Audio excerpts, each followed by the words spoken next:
No es el texto de la palabra que traigo, pero me gustaría que pasáramos por aquí. Vamos a ir un momentito a Santiago, capítulo 5.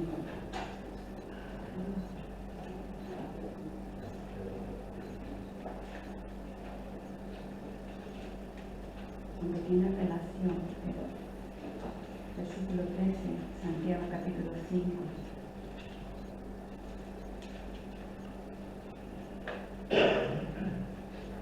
Versículo 13 dice así la palabra del Señor: ¿Está alguno entre vosotros afligido? Haga oración. ¿Está alguno alegre? Cante alabanzas. ¿Está alguno enfermo entre vosotros? Llame a los ancianos de la iglesia para que oren por él, ungiéndolo con aceite en el nombre del Señor. Y la oración de fe salvará al enfermo, y el Señor lo levantará. Y si ha cometido pecados, le serán perdonados. Confesaos vuestras ofensas unos a otros y orad unos por otros para que seáis sanados. La oración eficaz del justo puede mucho. Elías era un hombre sujeto a pasiones semejantes a las nuestras, y oró fervientemente para que no lloviera, y no llovió sobre la tierra durante 3 años y 6 meses. Y otra vez oró al cielo, y el cielo dio lluvia, y la tierra produjo su fruto. Amén. ¿Veis cómo nos lo dice la palabra del Señor? ¿Qué es lo que tenemos que hacer? ¿Qué es lo que tenemos que hacer? ¿Está alguno entre vosotros afligido? Dice, haga oración. ¿Está alguno alegre? Canta alabanza. Qué importante es la oración para la sanidad. Para la sanidad del alma, para la sanidad física y para la sanidad espiritual, hermanos. Es fundamental la oración. Y la palabra del Señor nos dice cómo tenemos que hacerlo. No voy a desarrollar este texto porque no es el que tenía preparado, pero fíjate que dice al final, nos pone el ejemplo de Elías, y de él es del que iba a hablar, de Elías. Y nos dice que a él, un hombre justo, ya vimos la vez pasada cuando estuve compartiendo con nosotros la palabra del Señor, de cómo Dios nos sostiene.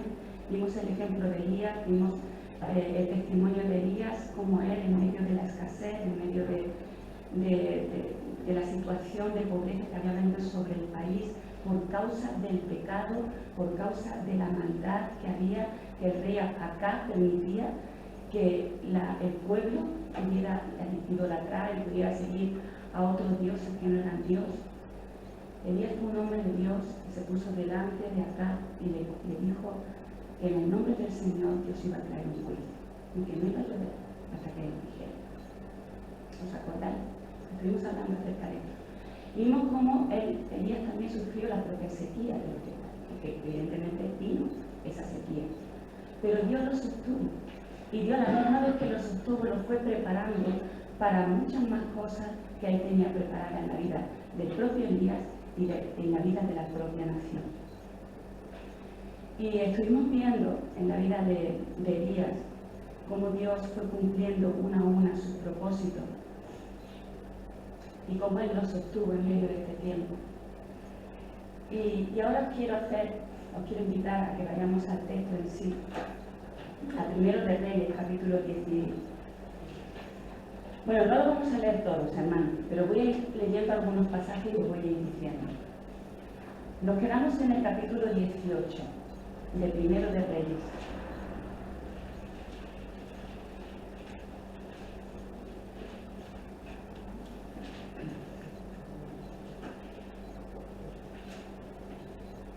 Dice que Primero de Reyes, capítulo 18, versículo 1, que pasó mucho tiempo y 3 años después llegó la palabra de Jehová a Elías diciendo: ve, muéstrate acá y yo haré llover sobre la faz de la tierra. Después de que pasó 3 años, hermanos, en los que se cumplió la palabra de Dios dada por boca de Elías, donde Dios le mostró su provisión, su poder, donde Dios le sustentó, donde Dios lo cuidó, donde fue un tiempo en el que él dio testimonio de quién era el verdadero Dios en un país extranjero, cuando estuvo con la viuda. Ahora había llegado el momento de volver a moverse, de volver a ir, a regresar a la tierra. Y ahora el profeta estaba preparado para enfrentarse con toda autoridad frente al rey Acab y los falsos profetas que estaban en su corte. Porque como profetizó, no había vuelto a llover en esos 3 años sobre la tierra, pero ahora Dios iba a mostrar su gracia, iba a mostrar una vez más su gracia y su poder en medio de su pueblo, a pesar de que el pueblo le había dado la espalda al Señor. Y ahora Dios pues quería usar al profeta para volver a traer la lluvia sobre la tierra, para erradicar la injusticia y la maldad y para establecer la verdadera adoración al Dios vivo. Elías, hermanos, se iba a enfrentar a una batalla espiritual muy grande, a un ambiente denso, espiritualmente a un ambiente denso, un ambiente pesado, donde el ambiente espiritual, donde los demonios acampaban a sus anchas, donde había idolatría, donde la gente se había olvidado totalmente del Dios vivo. Y Elías se tenía que enfrentar al rey Acab de nuevo. Sabéis que al principio él lo hizo y después el Señor le dijo que se retirara, pero ahora Dios le estaba encomendando. Ya es el tiempo, Elías. Ya se han cumplido los 3 años. Ahora yo voy a hacer cumplir mi palabra. Ve otra vez, preséntate delante de Acab. Y todos conocemos este pasaje tan conocido, ¿verdad? Acá Elías se presentó delante de Acab y le dice en el versículo 16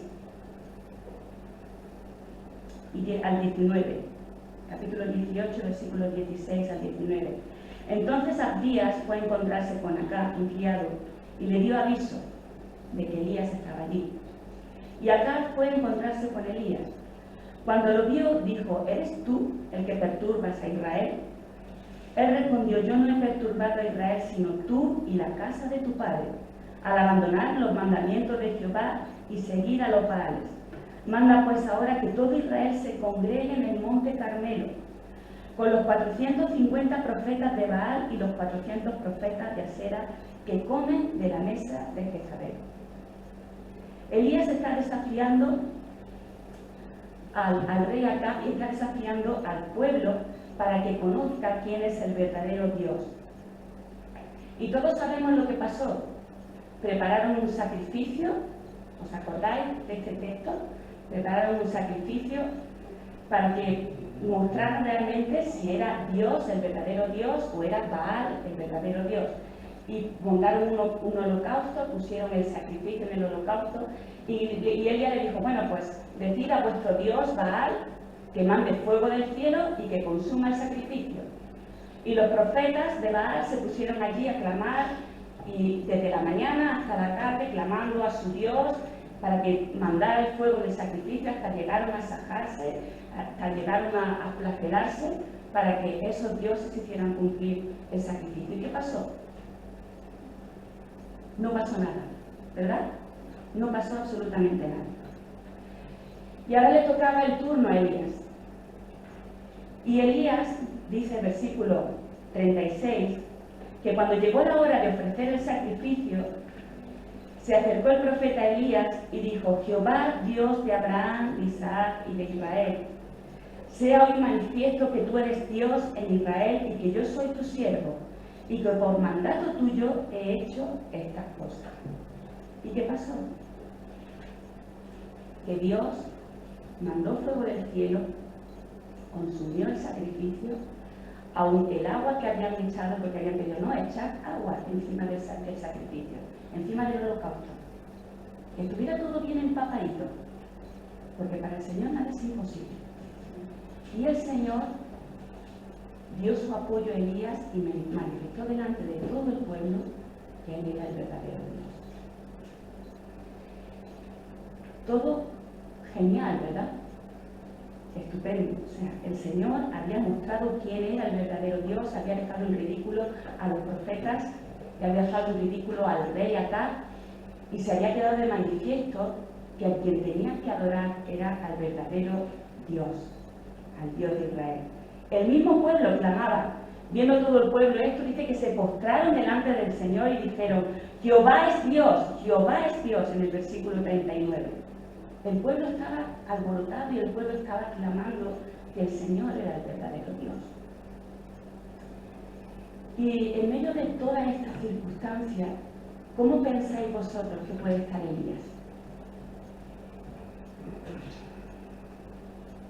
¿Cómo creéis vosotros que estaría Elías? ¿Os habéis dormido ya? No es una pregunta retórica. Quiero que me respondáis. Ya eufórico, ¿no? De lo que estaba pasando. Muy bien. ¿Pensáis que estaba contento Elías? ¿Pensáis que estaba agradecido al Señor por lo que había pasado? Sí, ¿verdad? Había habido una victoria tremenda frente a los falsos profetas, frente al verdadero Dios. Se estaba realmente empezando a restaurar la situación espiritual que tenía que darse en el pueblo de Dios. Se había demostrado quién era el verdadero Dios, que Jehová de los ejércitos es el verdadero Dios y que ellos estaban siguiendo a los profetas falsos. Se había quedado bastante patente, hasta el punto de que Elías coge a los profetas y los degolla. Les corta el cuello, con toda la autoridad que le había sido dada en ese momento. Y cuando pasaron todas estas cosas, dice la palabra del Señor, sigue diciendo en el versículo 41, que Elías oró a Jehová y que esperó a que llegara la bendición.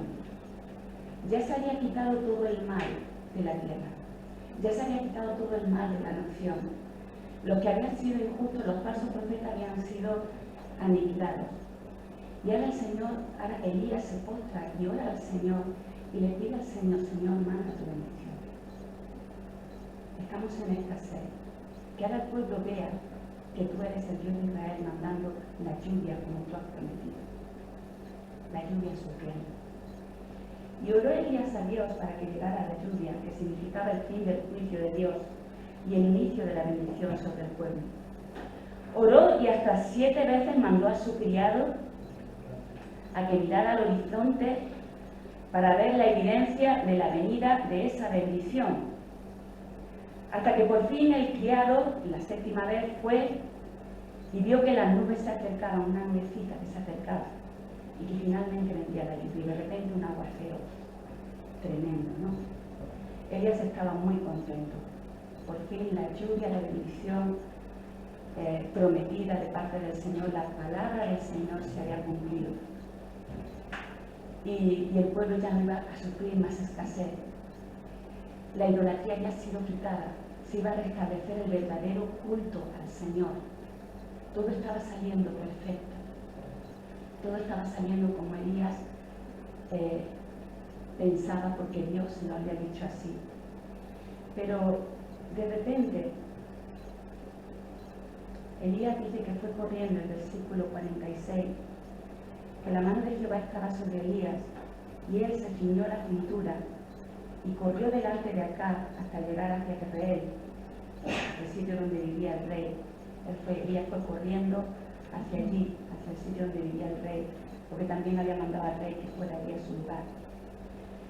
Y ahora todas las cosas cambian en el versículo 19. Dice la palabra que Acab llegó y dio a Jezabel la noticia de todo lo que Elías había hecho y de cómo había matado a espada a todos los profetas. Entonces envió Jezabel a Elías un mensajero para decirle: traigan los dioses sobre mí el peor de los castigos, y mañana a estas horas no he puesto tu persona como la de uno de ellos.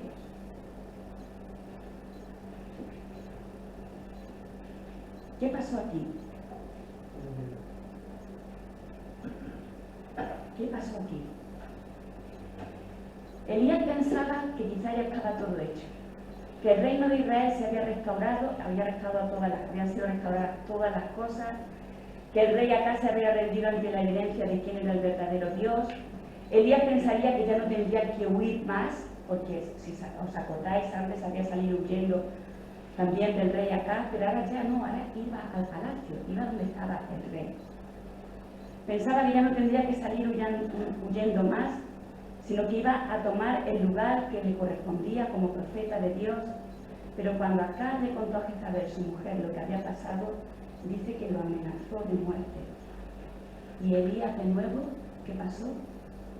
Que tuvo que salir huyendo. Elías de nuevo tuvo que salir huyendo. Y nos dice la Escritura, versículo 3, que viendo Elías el peligro, se levantó y se fue para salvar su vida. Y al llegar a Berseba, que está en Judá, dejó allí a su criado. Luego de caminar todo un día por el desierto, fue a sentarse debajo de un enebro. Y entonces se deseó la muerte y dijo: basta ya, Jehová, quítame la vida, porque yo no soy mejor que mis padres. ¿Qué le había pasado a Elías? ¿Qué le había pasado a Elías? ¿Cómo es posible este cambio de ánimo en la vida de Elías? De ser un hombre fuerte que se había enfrentado a todo un rey y a un ejército de profetas que estaban allí también para aniquilarlo, y él estaba solo, pero con toda la autoridad se enfrentó a ellos, tuvo el respaldo del Señor y finalmente salió vencedor, porque el Señor es el único Dios. Ahora, cuando una mujer le amenaza con quitarle la vida por lo que ha pasado, él sale huyendo y se va y sale corriendo de la situación. ¿Cómo es posible este cambio de actitud en el profeta Elías? ¿Cómo es posible que el profeta Elías, viendo todo lo que había vivido con el Señor, todas las experiencias que Dios le había permitido tener, cómo había visto cómo Dios le había sostenido en medio de la escasez, cómo había visto cómo Dios le había sostenido por medio de la viuda también, por medio de unos cuervos que venían a darle el alimento, por medio luego después de ver cómo el fuego de Dios descendía del cielo y consumía el holocausto, dejando en ridículo a los profetas de Baal. Ahora le amenazan de muerte y él sale huyendo de nuevo. ¿Dónde está la fe de Elías? ¿Dónde está la fe de Elías? ¿Dónde está ese hombre que ha hecho todas estas cosas? ¿Podemos reprocharle a Elías su comportamiento? ¿Podemos pensar de Elías, jolín, creo que es un hombre de Dios? ¿Cómo sale huyendo de una situación así? ¿Por qué se comporta de esa manera? ¿No se supone que él es el que tiene toda la autoridad? Y ha visto la autoridad que tiene de parte del Señor. ¿Cómo ahora, en medio de estas circunstancias, coge y se va? ¿Podemos reprocharle a Elías la situación, el comportamiento que tiene? Yo creo que no. Yo creo que todos sabemos por qué no. En el pasaje de Santiago que hemos leído antes, acerca de Elías, nos dice que él era un hombre con pasiones semejantes a las nuestras. ¿Y eso qué quiere decir? Que era un hombre expuesto a la debilidad, que era un hombre expuesto quizá al desánimo, que era un hombre expuesto a que le afecten las cosas, las circunstancias, expuesto al temor, expuesto a la angustia, expuesto a flaquear. Pero ¿qué es lo que nos dice la palabra del Señor? El Salmo 37, ¿os acordáis que estuvimos hablando de él? En los versículos 23 y 24 dice que por Jehová son ordenados los pasos del hombre y él aprueba su camino. Y dice que cuando el hombre caiga no quedará postrado porque Jehová sostiene su mano. El Señor nos sostiene. El Señor nos sostiene. Y yo creo que cuando Elías salió corriendo Yo creo que no creo que el Señor se enfadara con Elías. Yo creo que el Señor entendió la humanidad también de Elías. Ahora hacía falta que Elías fuera el que lo entendiera, que entendiera que todos los milagros, que todas las circunstancias, que todo lo que había hecho, lo había hecho en el poder y en el nombre del Señor, no en sus propias fuerzas. Todo lo que él había visto, todo como Dios había trabajado en su vida, todo como Dios había hecho maravillas a través de él como profeta, había sido por el poder del Señor. Pero ojo, también había sido porque Elías en fe había obedecido al Señor y había puesto en práctica la palabra del Señor. Pero aquí Elías tuvo un momento de debilidad, y no cualquier momento de debilidad, un momento de debilidad tremendo, porque él salió huyendo. Y dice la palabra del Señor que caminó por el desierto y que llegó y se sentó debajo de un enebro y que deseó morirse.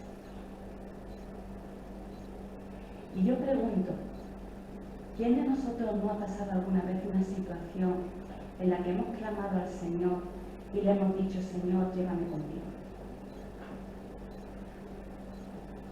Casi que me atrevería a hacer como el Señor dijo, el que esté libre de eso, que tiene primero la piedra. Todos, o casi todos, hemos pasado por una situación así. Señor, ¿para qué? He hecho lo que tú me has pedido. He cumplido con tus mandamientos. Y se ha visto el resultado. He visto tu poder. Pero no sirve de nada. Porque ahora esta mujer, que es una reina, que está aquí junto a Acaz, que parece que Acaz no pintaba nada, y esta mujer ahora se levanta y no sirve de nada todo lo que yo he hecho, todo lo que yo he mostrado. No sirve para nada. El pueblo lo tengo a mi favor, pero esta reina se levanta y dice, no, tú has matado a mis profetas, pues ten por seguro que yo voy a coger y te voy a matar a ti. Pero bueno, Señor, se suponía que ya las cosas tenían que cambiar en el reino de Israel. Se suponía que ya todo tenía que volver a su sitio, a su lugar. ¿Y ahora qué pasa? Esta mujer, ¿qué pasa? ¿Por qué hace estas cosas? Y Elías tuvo un momento de debilidad y salió huyendo y temió por su vida. Mirad, hermanos, muchas veces las situaciones que vivimos en la vida, salimos huyendo de lo que nos pasa, en vez de enfrentarlo, porque a veces tenemos expectativas grandes acerca de las cosas y cuando vemos que no se cumple, nos debilitamos. Dejamos de mirar al Señor. Dejamos de mirar a aquel que es poderoso y que sabemos que ha hecho otras grandes cosas en nuestra vida. Y sabemos que ha hecho otras grandes cosas en la vida de mis hermanos y en la vida de mi familia. Y no nos acordamos del día de que nos convertimos, que el Señor nos ha salvado y nos ha sacado y nos ha limpiado de todos nuestros pecados y nos ha dado un lugar en los cielos. Y solo porque las expectativas que yo tenía no se han cumplido, nos venimos abajo. Y cuando eso no puede pasar de una manera momentánea, pero cuando pensamos mucho más en ello y no desechamos ese pensamiento, podemos empezar a entrar en una espiral en la que cada vez nos vamos hundiendo más y más y más. Hasta el punto de que, como le pasó a Elías, pedimos al Señor que Él nos lleve porque no le damos esperanza ni vemos futuro. Y entramos en un estado de ansiedad fuerte en nuestra vida. Mirad, hermanos, una cosa tenemos que saber cierta. El enemigo no cede el terreno fácilmente. Todos, te guste o no te guste, si tú eres creyente, si tú estás en el Señor, estás en una lucha espiritual. Quieras ser consciente de ello o no quieras ser consciente, estás en una lucha espiritual. De ti depende las decisiones que tomes delante del Señor, de tomar la armadura que el Señor nos ha dado a cada uno, o de quedarte muerto de miedo y metido en una cueva, como luego le pasó a Elías. Todos estamos en una lucha espiritual. Lo que nos rodea es una lucha espiritual constante, porque todo lo que hay en el mundo va en contra de Dios. Todo lo que hay en este mundo va en contra de Dios, todo. Y cuando tú quieres ir a favor de Dios, lo que te encuentras es oposición, una oposición brutal. Cuanto más quieres hacer las cosas bien delante del Señor, parece que todo te sale peor.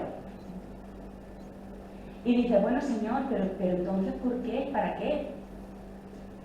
¿Para qué? Si yo estoy intentando hacer las cosas bien y parece que todo me va peor todavía. Elías, como Elías. Pero hermana, el enemigo no cede el terreno fácilmente. ¿Qué es lo que necesitamos ser? Perseverantes.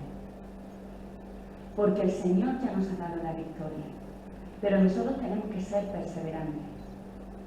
Ahora, Elías entró en un estado depresivo muy fuerte. Elías, la lucha que él estaba enfrentando era una lucha bastante poderosa.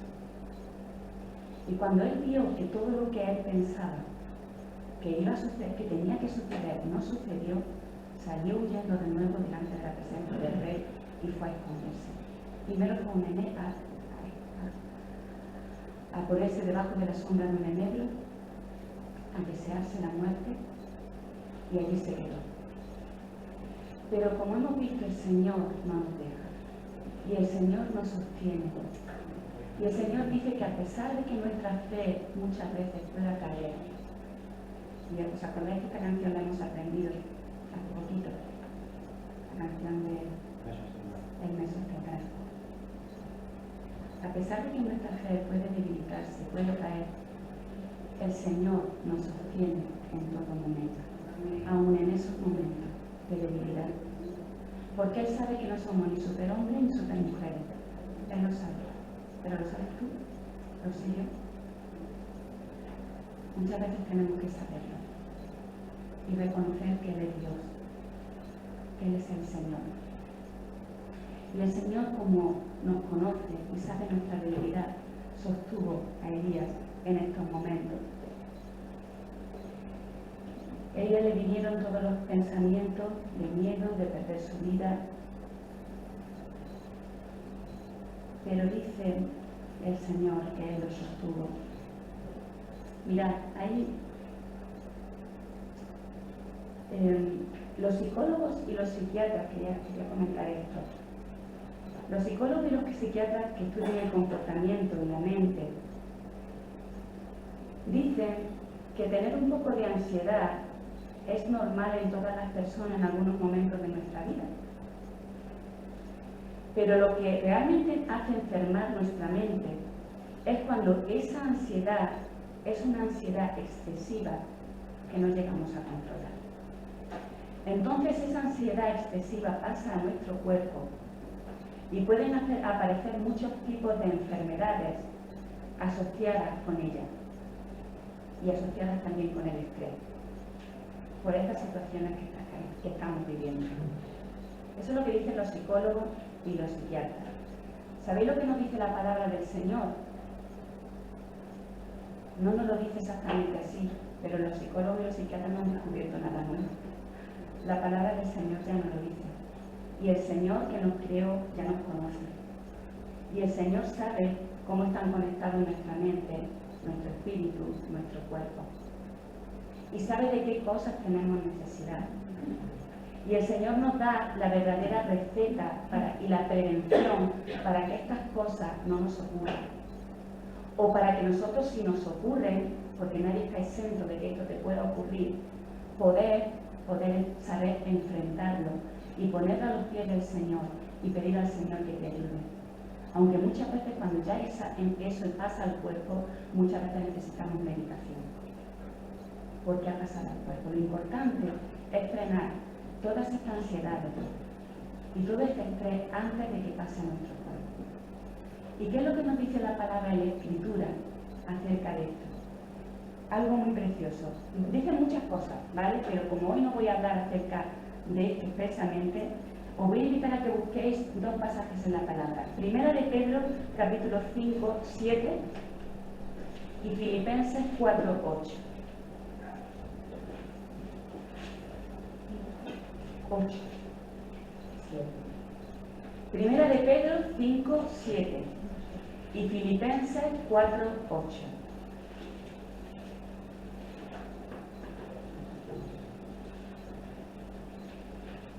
¿Qué dice primera de Pedro 5, 7? Echando toda vuestra ansiedad sobre él, porque él tiene cuidado de vosotros. Fijaros qué frase más sencilla. Dice que echemos nuestra ansiedad. ¿Qué es la ansiedad? Hemos dicho que la ansiedad es una preocupación excesiva por las cosas. No es que no te preocupes, porque preocupar por las cosas nos tenemos que preocupar. Pero cuando nos preocupamos demasiado, podemos entrar en una ansiedad excesiva, que es la que nos hace enfermar. Pero el Señor, ¿qué es lo que nos dice? Echa tu ansiedad ¿sobre quién? Sobre Él. ¿Por qué? ¿Sabes lo que pasa, hermano? Que muchas veces no nos creemos eso. Ese es el problema. No creemos que el Señor cuida de mí hasta ese punto y yo me afano, me preocupo y no paro de preocuparme y me agobio y me estreso y no he hecho mi ansiedad delante del Señor porque no creo realmente que Él cuide de mí. A lo mejor sí lo creo, pero siempre creo que yo tengo que poner o tengo que hacer más de lo que me toca. Y no, hermanos, tenemos que aprender a confiar en el Señor. Eso es fe. Eso es fe. Necesitamos aprender a confiar en el Señor. Necesitamos crecer en fe en el Señor. No que no tengamos fe, yo no estoy diciendo que no tengamos fe, pero que tenemos que crecer en fe, sí. Sí. Y aprender a echar nuestras preocupaciones. Porque mirad, hermanos, van a venir estas cosas de las que hemos orado al principio y pueden venir muchas más. No sabemos lo que va a ser el futuro. Vamos a estar agobiados y ansiosos por lo que va a venir en el futuro, por lo que pueda ser, cuando Dios nos ha dicho que Él ha venido a darnos vida y vida en abundancia. Vive la abundancia que el Señor te ha dado ahora, las bendiciones que el Señor te ha dado ahora. Lo que tú no puedas hacer, lo que tú no puedas arreglar, lo que tú no puedas solucionar, déjalo en las manos del Señor. Ocúpate de lo que tú puedas ocuparte para no entrar en estrés ni en ansiedad. Pero de lo que tú no te puedas ocupar y de lo que tú no puedas hacer, échalo en el Señor, porque Él tiene cuidado de ti. Él tiene cuidado de ti. ¿Y qué dice Filipenses 4:8? Por lo demás, hermanos, todo lo que es verdadero, todo lo honesto, todo lo justo, todo lo puro, todo lo amable, todo lo que es de buen nombre, si hay virtud alguna, si algo digno de alabanza, en esto pensar. Bien, este versículo a mí me ha ayudado un montón y a Esteban también le ha ayudado un montón. ¿Por qué leemos este versículo en la palabra? Porque mirad, hermano, cuando nosotros tenemos esa preocupación excesiva y entramos en esa ansiedad, en ese estrés, incluso que nos puede derivar en depresión, ¿sabéis cuál es el problema y dónde comienza todo? Todo comienza en la cabeza. Todo comienza en lo que nosotros pensamos. Y además los psicólogos y los psiquiatras lo dicen también. Todo empieza en la mente y en lo que nosotros nos hemos creído. Mirad, Elías creyó y salió huyendo de la reina porque creyó realmente que lo iba a matar. Creyó que lo iba a matar. Y perdió toda la esperanza.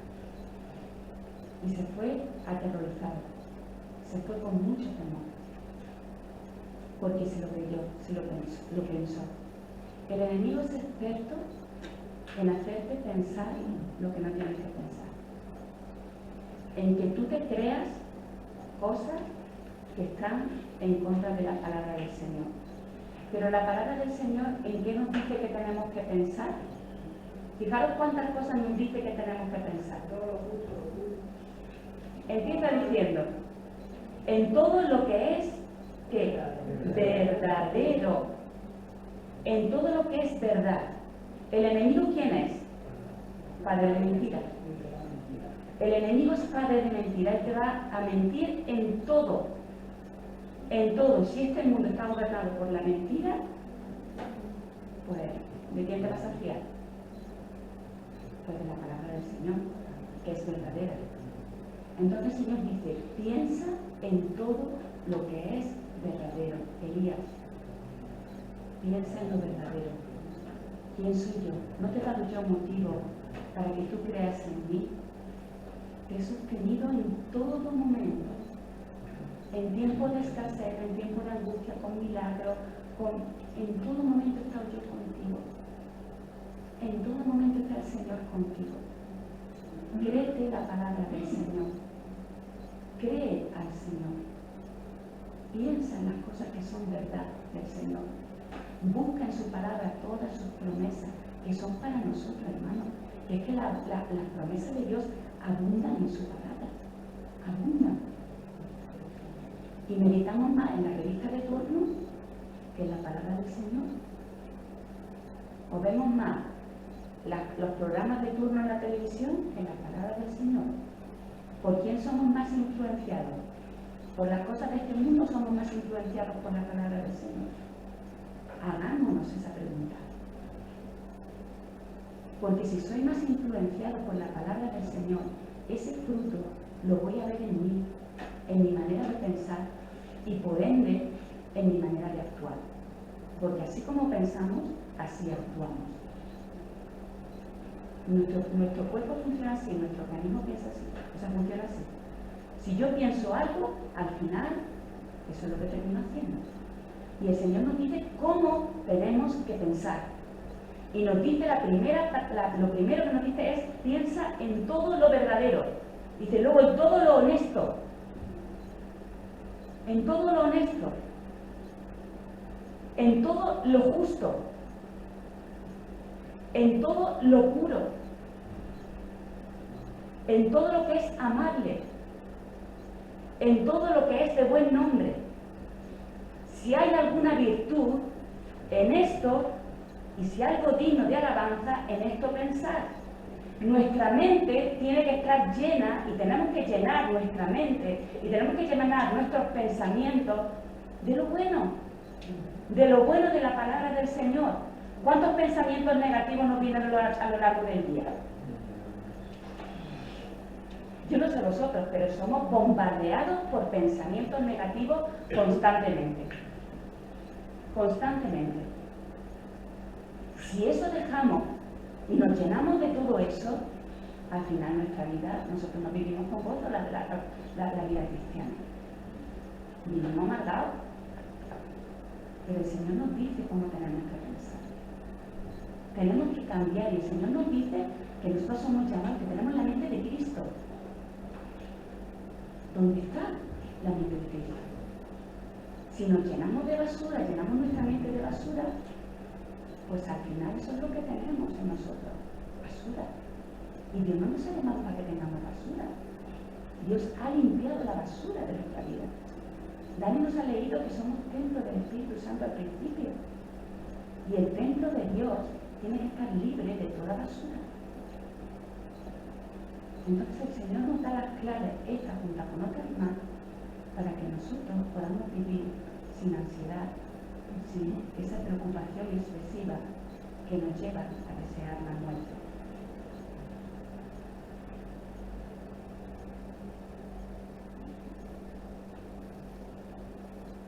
Vamos a dejarlo aquí, continuaremos en otro momento. Pero quiero que penséis en estos últimos dos versículos. Echad toda vuestra ansiedad sobre Él porque Él tiene cuidado de nosotros. Y que pensemos en todo lo verdadero, en todo lo honesto, en todo lo justo, en todo lo puro, en todo lo amable, en todo lo que es de buen nombre. Y si hay alguna virtud, si algo digno de alabanza, en esto pensar. No pensemos en cosas que nos tocan. El Señor, hermano, hermana, nos sigue sosteniendo en medio de las circunstancias, en medio de la depresión, en medio de la ansiedad, en medio de las circunstancias, en medio de la enfermedad. El Señor está con nosotros. Que lo pasamos mal, claro que sí, pero que tenemos al Señor en nuestro lado y nuestra actitud frente a la adversidad tiene que ser otra también, porque el Señor Todopoderoso nos cuida y nos sostiene. Amén. El Señor nos bendiga.